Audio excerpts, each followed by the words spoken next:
तो अब स्टार्ट करते हैं हम रिवर्स। रिवर्स में हम उसका देखेंगे कि वो कैसे चलती है। सपोज़ हमने क्या देखा कि भाई ये एक माउंटेन है, ठीक है, और माउंटेन से क्या रिवर निकलती है, ठीक है। अब ऐसा तो कभी नहीं हो सकता कि वो बिल्कुल सीधी चले, ये तो बिल्कुल ही पॉसिबल नहीं है। तो वो हमेशा कैसे चलती है, जहाँ पे भी उसको रास्ता मिलता जाता है ऐसे ही वो उस चलने लगती है, ठीक है। अब इसमें हमको तीन चीज़ें देखनी है। वो चीज़ें क्या हैं कि भाई तीन स्टेजेस में वो डिवाइडेड है, first stage, second and third. First stage में क्या होगा, स्टेज वन में हम देख लेते हैं क्या होगा।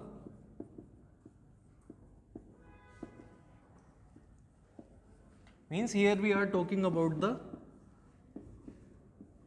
अपर कोर्स। इसमें क्या होगा भाई, पहाड़ से नीचे बहेगा पानी।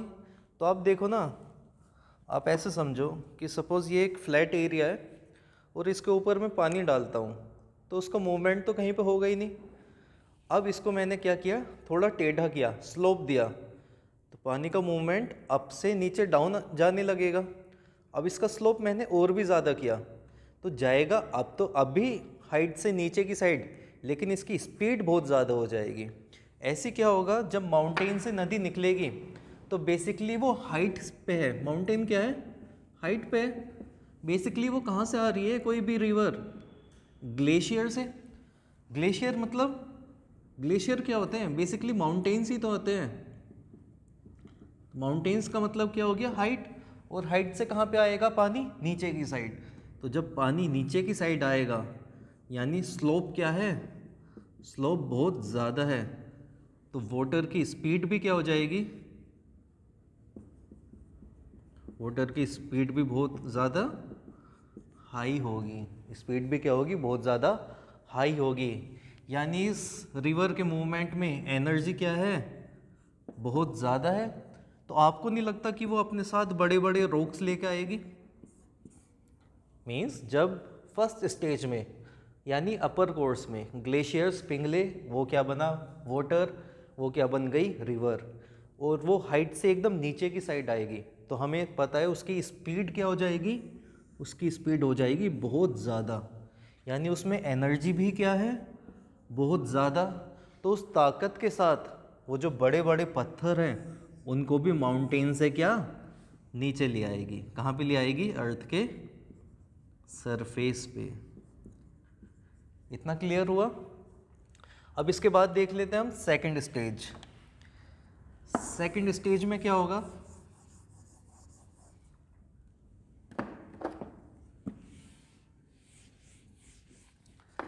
स्टेज सेकंड,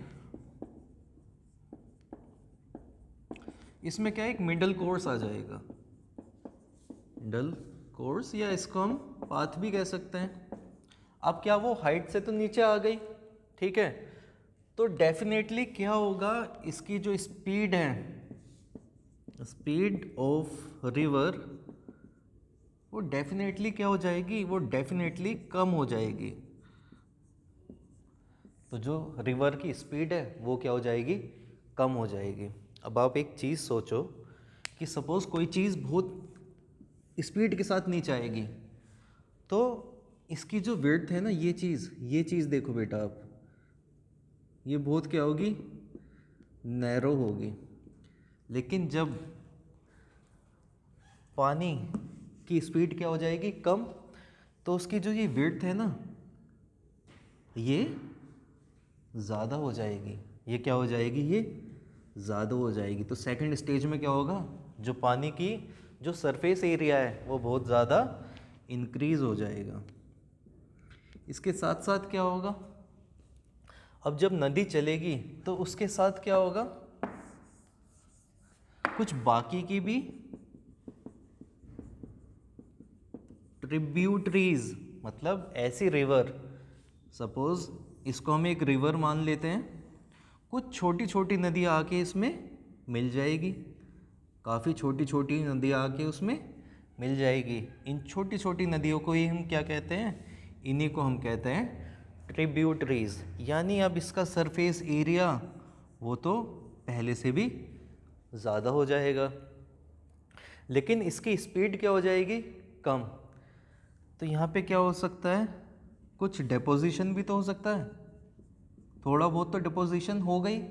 कैसे, एक तो इसका खुद का डिपोजिशन जो ये अपने साथ क्या लेकर आई थी, सिल्ट, साथ में जब बेटा ये नदियाँ आएंगी इसमें मिलेंगी तो ये भी तो जो अपने साथ छोटे छोटे पेबल्स लेकर आई थी, पेबल्स यानी छोटे छोटे पत्थर, क्योंकि स्पीड अब इतनी ज़्यादा नहीं है कि बड़े बड़े पत्थर लेकर आए, स्पीड कम हो चुकी है, इसलिए पत्थर क्या, इनमें इतनी ताकत नहीं बची पानी में कि वो अपने साथ बड़े बड़े पत्थर लेकर आए, तो वो क्या छोटे छोटे पत्थर लेकर आएंगी, सिल्ट लेकर आएंगी, और वो सिल्ट ये सब क्या यहाँ पे डिपॉजिट होने लगेगा।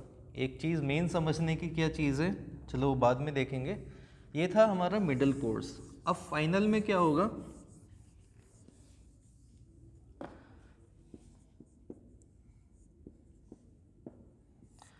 फाइनल में क्या होगा, अब नदियाँ किससे मिल जाएंगी, सपोज दिस इज रिवर, अब फाइनली एंड इसका क्या है, एंड है इसका एक ओशियन। फाइनली आके ये किस में मर्ज हो जाएगी, एक ओशियन में, और ये ओशियन के पास ये जो भी डिपॉजिट किया था इसने वो सब कहाँ पे डिपॉजिट हो जाएगा, उस ओशियन के एंड पे क्या हो जाएगा, सब कुछ डिपॉजिट हो जाएगा, और इसको ही हम क्या कहते हैं, डेपोजिशन। ठीक है, तो ये बस हमने 3 कोर्स देखे रिवर के कि नदी कैसे बहती है, कौन सी स्टेज में उसकी स्पीड सबसे ज़्यादा होती है, किस स्टेज में उसकी स्पीड सबसे कम होती है, सबसे ज़्यादा ताकत उसकी कब होती है, सबसे कम ताकत उसकी कब होती है। अब इसी में क्या होगा बच्चों, जब इसकी स्पीड क्या हो गई है, बहुत ही ज़्यादा डिक्रीज हो गई है, तो इसमें क्या होगा, सपोज़ ये रिवर थी, एंड में इसकी स्पीड बहुत कम हो गई है, अब ये ऐसे अलग अलग हिस्सों में बंटने लगेगी, टूटने लगेगी, क्यों, क्योंकि इसकी स्पीड क्या हो गई है, बहुत कम, और फाइनली ये क्या बन जाएगा, यहाँ पे बन जाएगा एक डेल्टा, क्या बन जाएगा, एक डेल्टा। और अभी हमने सेकंड स्टेज में क्या देखा था कि कुछ छोटी छोटी नदियाँ आके एक बड़ी नदी में मिलती थी, उसको हम क्या कहते थे, ट्रिब्यूटरीज। लेकिन जब ये नदी ही कुछ छोटी छोटी नदियों में बट जाएगी तो उसको हम कहते हैं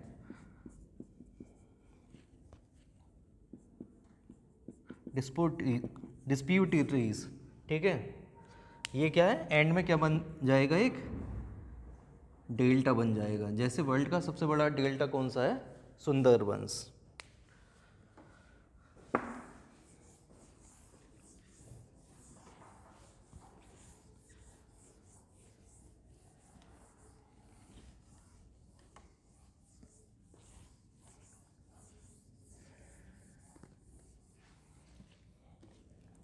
वापस देख लेते हैं,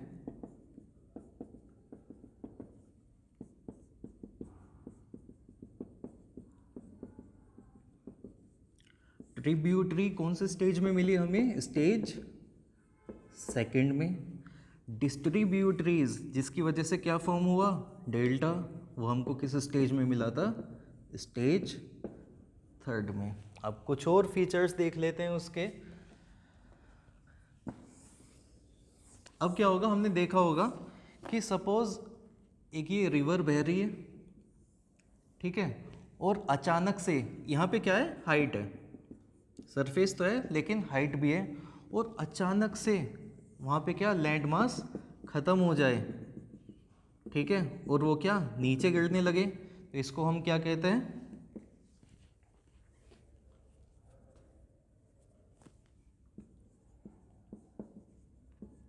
वाटरफॉल। हमने बहुत मूवीज़ में देखा होगा, बड़े बड़े क्या होते हैं, वाटरफॉल्स। वाटरफॉल्स का मतलब ये क्या था, रिवर में वाटर, ये वाटर था, अब ये क्या हो गया, फॉल, तो इसी को हम क्या कहते हैं, वाटरफॉल। ठीक है, इसके साथ में हम देखेंगे, अब नेक्स्ट टॉपिक है हमारा वैलीज़। वैलीज़ क्या हैं और ये कैसे फॉर्म होती है।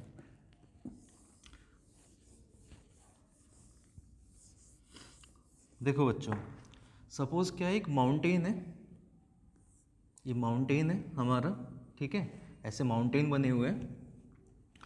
अब माउंटेन के बीच में ये क्या बह रही है, एक रिवर बह रही है, ठीक है। यहाँ पे क्या है, ऐसे रिवर है बहुत बड़ी, ऐसे नीचे जा रही है, मतलब वो ये क्योंकि 2 डायमेंशन है इसलिए दिखाना मुश्किल है। यहाँ पे भी क्या है, रिवर्स जा रही है, ऐसे स्लोप पे आके वाटर। अब बताओ बच्चों, ये हमें कौन सी शेप दिखाई दे रही है, ये शेप दिखा रही है हमें वी टाइप, और यहाँ पे ये बीच में क्या है, बीच में हमारी रिवर, तो इसी को हम क्या कहते हैं, वी शेप्ड वैली। ये क्या है, वी शेप्ड वैली। और कभी क्या हुआ कि ये जो रिवर थी ये बहुत ज़्यादा क्या बढ़ गई, ठीक है, ऐसे बढ़ गई। अब आप शेप देखो इसकी, तो इसकी शेप किस तरीके की दिखाई दे रही है हमें, ऐसे कुछ समथिंग लाइक यू शेप। तो इसको हम क्या कह देंगे, इसको हम कह देंगे यू शेप्ड वैली। बेसिकली जो यू शेप्ड वैली बनती है वो ग्लेशियर्स के मेल्ट होने से बनती है, बिकॉज ऑफ द ग्लेशियर्स, क्योंकि वो इतने हैवी होते हैं कि इस एरिया को बढ़ा देते हैं, ठीक है। तो उसकी वजह से क्या बन जाएगी, एक यू शेप्ड वैली। बेसिकली अगर हम देखें, ये हमारा इंडिया है, ठीक है, और यहाँ पे क्या है, हिमालयाज़। हिमालयाज़ में क्या है, ग्लेशियर्स हैं बहुत ज़्यादा, तो इस एरिया में हमें क्या देखने को मिलती है, यू शेप्ड वैलीज़। अब यहाँ पे भी तो कुछ माउंटेन्स हैं, जैसे ये विद्यान, सतपुरा, ये सब, इनके बीच में हमें क्या मिलेगी देखने के लिए, वी शेप्ड वैलीज़। तो बस यही कॉन्सेप्ट था कि वैलीज़ कैसी है, जब वी शेप बना दे तो उनको क्या कहेंगे, वी शेप्ड वैली, और जब बना दे यू की शेप तो उसको हम कहेंगे यू शेप्ड वैली।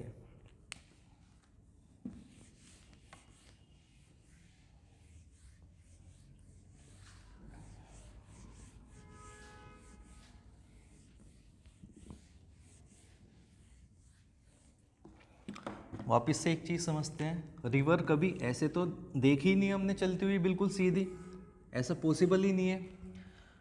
रिवर का फ्लो कैसे होता है, हमेशा ऐसे ऐसे कुछ ऐसे, समथिंग लाइक दिस, ऐसे नदी बहती है, ठीक है।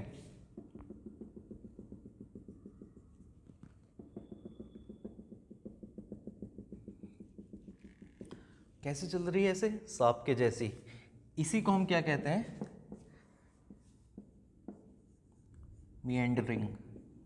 इसको हम क्या कहते हैं, मिएंडरिंग। ये क्या कर रही है, मिएंडर्स बना रही है। क्या बना रही है, मिएंडर्स। कभी भी रिवर ऐसे बिल्कुल सीधी नहीं चल सकती, क्योंकि वाटर की स्पीड बहुत कम है, इसलिए क्या ऐसे ऐसे घूमते घूमते चलती है। इसी को हम क्या कहते हैं, मिएंडरिंग।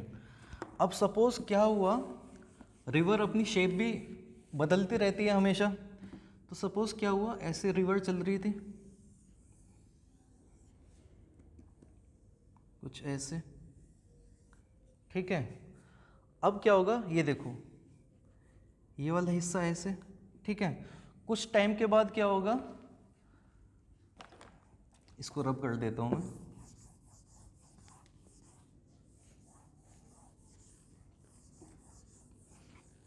इसको समझो ए, फिर ऐसे चलने लगी है, और फाइनली क्या होगा, ये वाला हिस्सा और भी ज़्यादा क्या हो जाएगा, नैरो हो जाएगा, बहुत ही ज़्यादा क्या हो जाएगा, नैरो हो जाएगा। और फाइनली क्या होगा, हम देखेंगे कि ये नदी जो थी, ये वाला हिस्सा उससे टूट के अलग ही निकल गया था।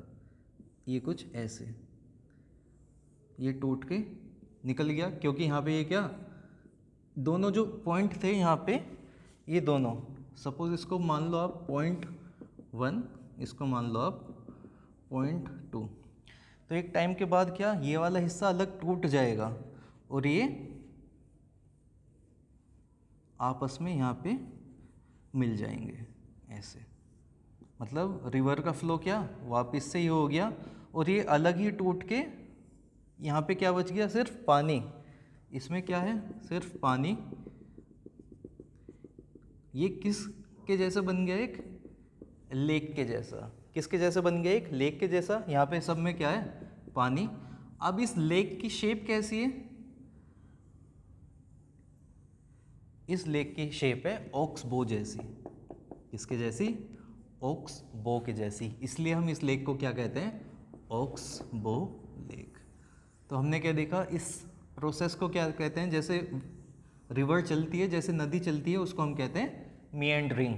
और बहुत ज़्यादा मीएंडरिंग की वजह से एक हिस्सा टूट के जब अलग बन जाए तो यहाँ पे पानी तो फंसा हुआ है, पानी के निकलने की तो कोई जगह है ही नहीं, तो ये क्या बन गया, एक लेक।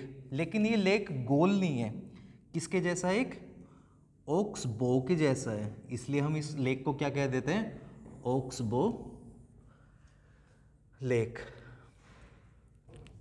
अब इसके बाद हमने डेल्टा पहले ही देख लिया है, वापस से उसको देख लेते हैं। फाइनली जब रिवर की स्पीड क्या हो गई, बहुत कम, और वो अब किसके पास मिलने वाली है, वो मिलने वाली है ओशियन को।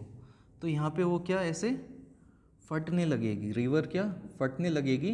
वो लगभग एक ट्रायंगुलर शेप, किस शेप का होगा, ट्रायंगुलर।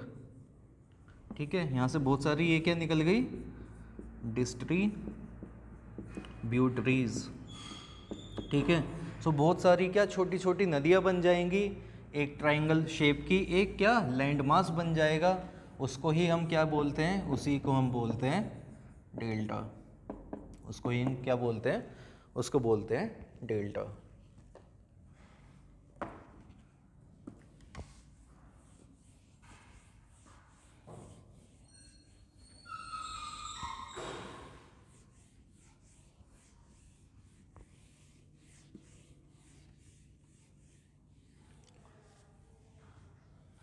अब देख लेते हैं हम क्या, भाई सी में भी तो कुछ वेव्स चलती है ना,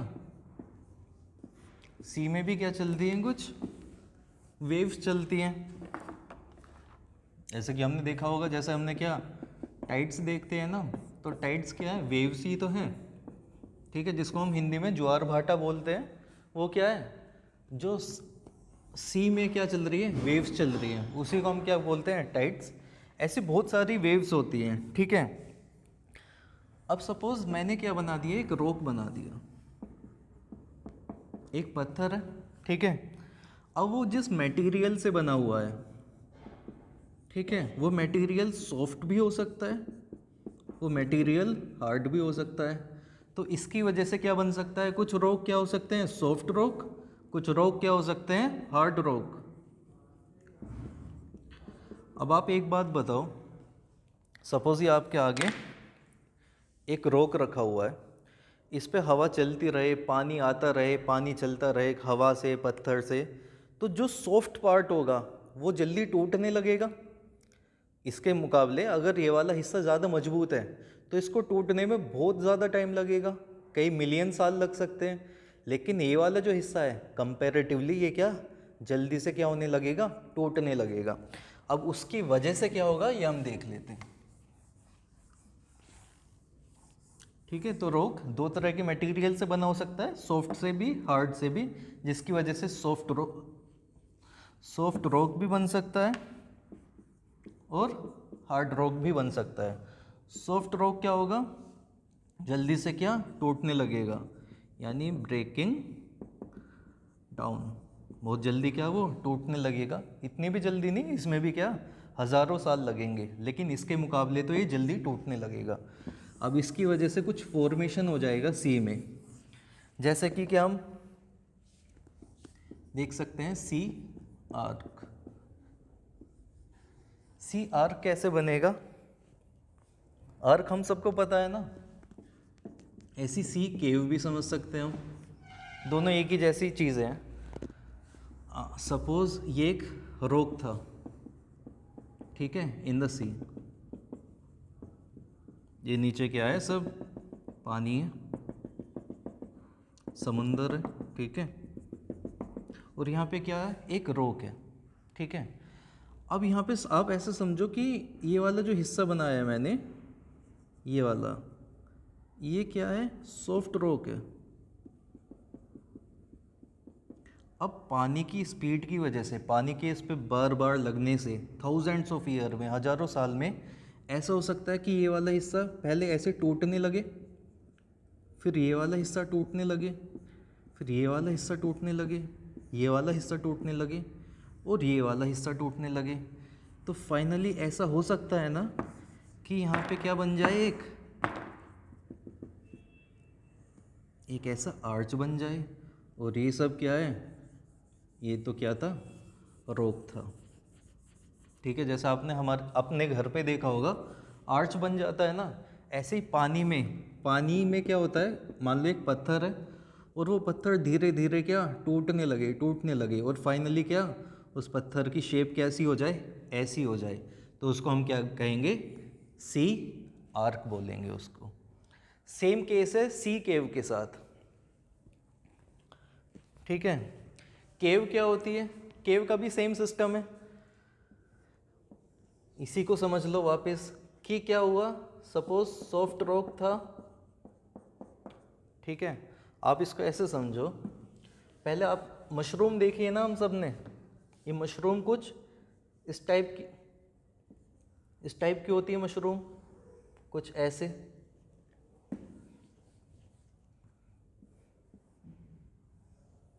ऐसी क्या होती है, मशरूम होती है।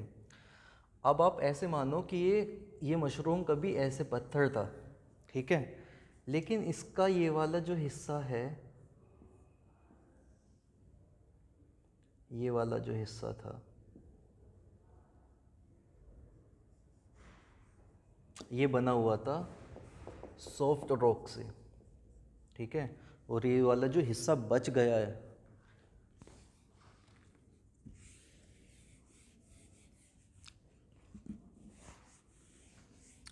वापिस से समझते हैं, ये आपकी क्या ऐसी दिखती है हमारी मशरूम। ठीक है, लेकिन ये क्या है, ये क्या है, रॉक है।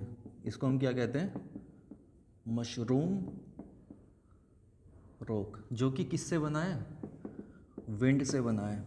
मतलब विंड चली, ये क्या था, एक पत्थर था कंप्लीट, एक, ठीक है, एक पत्थर था, हवा ऐसे चलती रही, कभी ऐसे कभी ऐसे कभी ऐसे, सामने से। ठीक है, तो इसकी वजह से ये जो सॉफ्ट रॉक था, ये सब क्या टूटने लगा समय के साथ साथ, क्या ये टूटने लगा, ऐसे यही वाला हिस्सा भी क्या टूटने लगा। फाइनली जितना भी सॉफ्ट रॉक था वो सब क्या टूट गया, और कौन सा रॉक बचा, सिर्फ हार्ड रॉक। लेकिन ये किसकी वजह से हुआ, विंड की वजह से। ऐसे ही जब हम किस में जाएंगे, सी में जाएंगे, तो सी के मूवमेंट की वजह से, मतलब वाटर के मूवमेंट की वजह से,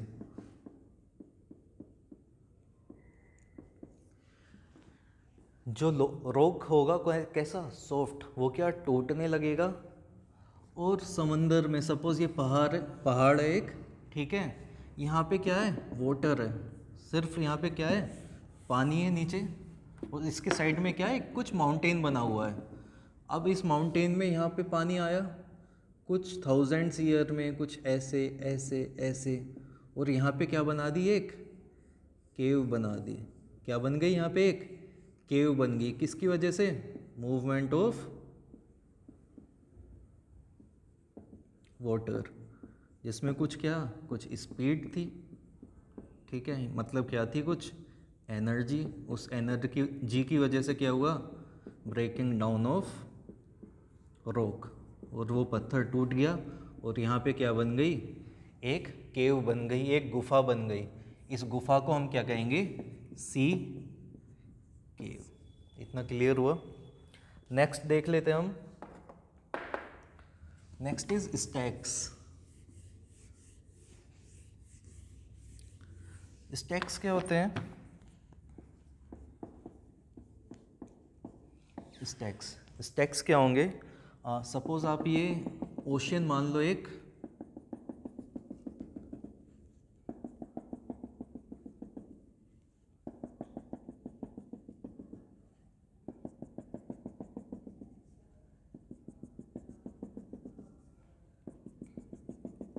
ठीक है बच्चों, ये एक ओशियन बना दिया मैंने। ओशियन का मतलब क्या समझे हम? वाटर बॉडी है जहाँ पे क्या पानी ही पानी है। अब इस पानी के बीच में क्या कुछ माउंटेन्स थी, कुछ ऐसे, आप कुछ भी रॉक था, ठीक है, एक या बहुत सारे भी मान सकते हो आप। लेकिन वाटर की वजह से, उसके फ्लो की वजह से क्या हुआ, ये टूटने लगा, यहाँ से टूटने लगा, यहाँ से टूटने लगा, यहाँ से टूटने लगा, कुछ यहाँ पे थे वो यहाँ पे टूटने लगे। तो ये इतना बड़ा पत्थर जो था वो बहुत सारे हिस्सों में बट गया, और कुछ हमें क्या, कुछ सिर्फ ऐसे बीच में क्या कुछ ऐसे स्ट्रक्चर देखने को मिले। बस कुछ हमें क्या देखने को मिले इस पानी में, कुछ ऐसे पत्थर देखने को मिले, ऐसे ऐसे। सो इन्हीं को हम क्या कहते हैं, इन्हीं पत्थर को जो हमें देखने को मिलते हैं समुंदर के बीच में, उन्हीं को हम कह देते हैं स्टैक्स। बस यही था इस चैप्टर का एंड। हमने फाइनली देखा वाटर के मूवमेंट की वजह से क्या बन सकती है, सी केव्स बन सकती है, स्टैक्स बन सकते हैं। So this is the end of the chapter. Thank you very much.